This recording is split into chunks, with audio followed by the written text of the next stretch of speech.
Friends, আজকে আমি আপনাদের জন্য নিয়ে এসেছি Mahindra Bolero B6 seven seater BS6 white কালারের লো মেইনটেনেন্স গাড়ি। হোয়াইট কালারের বুলেরো এর প্রচুর ডিমান্ড।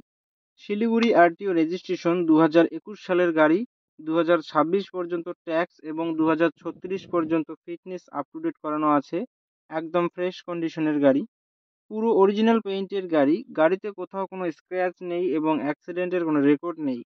First owner car. গাড়িতে পাচ্ছেন halogen headlight, fog light, AC, touch screen music system, power steering, airbags, all power window, leather seat cover, নতুন battery, parking sensor with back camera, all brand new tyre with alloy wheel. পুরো গাড়ি servicing করানো আছে, গাড়িতে কোথাও কোনো কাজ নেই। গাড়ি চলছে মাত্র 83,000 কিলোমিটার। গাড়ির মালিক গাড়ির দাম রেখেছেন মাত্র 7,80,000 টাকা। বসলে অল্প কিছু কম হবে, সঙ্গে ফাইন্যান্সের ব্যবস্থাও আছে। ফ্রেন্ডস, গাড়িটি যদি আপনাদের পছন্দ হয়ে থাকে তাহলে স্ক্রিনে দেওয়া নাম্বারের সঙ্গে যোগাযোগ করুন অথবা কমেন্ট বক্সে কমেন্ট করুন।